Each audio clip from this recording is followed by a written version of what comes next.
After spending 7 years in the nursing home, this old rascal is slowly bouncing back. Although he looks just like a grumpy old man, inside he's as curious as a kid, always dreaming of adventures outside. But every time he's about to roll down the stairs, Mom swoops in like a superhero to save the day. He loves this non-biological mom so much that every night they splash around together. Occasionally, his adopted dad joins in the hand-holding game, and that's his cue to sneak away like a ninja. He often sits alone in the hall, soothed by senior snores. A few days later, Quinny took him to church. Mom usually prayed for her own baby blessings, but this time she was praying for Benjamin to rise and shine. The priest didn't disappoint, and voila, Benjamin stood up thanks to the priest's divine powers. Maybe the priest needed a recharge cause God just called him up. Celebrations kicked off like New Year's Eve, and the next day, Benjamin was off the wheelchair like a rocket, sporting his crutches. That day, he met his very first friend. Everyone called him Shorty Odie, an adventurous dude with a sense of humor and tons of stories. Everyone loved his stories. When Benjamin eavesdropped from behind the door, Odie turned, scaring him away like a bunny. Afterward, Odie sought him out and invited him to explore the world. It was the boy's first adventure outside, hopping onto a bus for the first time. Odie dazzled him with tales of the thrilling outside world while treating him to a soda, but then dropped the bomb that he had plans, leaving Benjamin to find his way home alone. He sprinted home like a cheetah, but alas, he missed the last bus and found himself on foot. By the time he strolled back to the nursing home, the sun was setting, and Mom was practically pulling her hair out.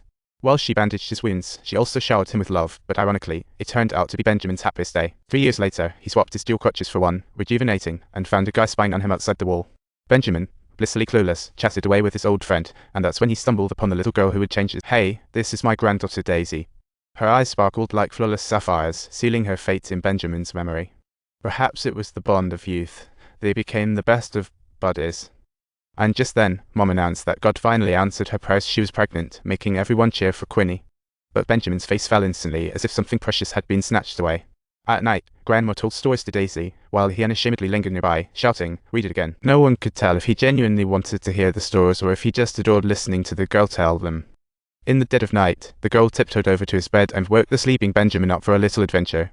They lit a candle and nestled under the table, sharing all sorts of secret whispers. "I saw my mom, and there was a boy with her. And you were there as well. I'm really not that old, I swear." Just when Daisy was gently stroking Benjamin's wrinkled face, Grandma swooped in like a hawk. She shooed Daisy back to bed, forbidding them from playing together, while poor Benjamin got stuck wearing the old guy hat. Heartbreaking. "It'll turn you into a silver coin." And that just made Benjamin's day. Next, Mom stepped out, comforting, "You look grown, but have a child-knight's heart." But others just couldn't appreciate your uniqueness, and poor Benjamin cried in his mom's embrace. That day, he truly felt the sting of discrimination, and to add salt to his wounds, Odie showed up the next day to say goodbye and head off on his own adventure. Young Benjamin didn't know what it meant, but watching Odie leave, his heart sank. For the first time, he tasted the bittersweet feeling of goodbye and felt an urge to explore the outside world. But every exit invites an entrance. A charming lady walked into the nursing home. She always dressed to the nines and sometimes even taught Benjamin how to tickle the ivories. As time went by, Benjamin felt himself getting stronger. Not only did hair sprout everywhere, but some things started falling into place. He felt downright awesome, and Mom even agreed he could go out for a breather now and then.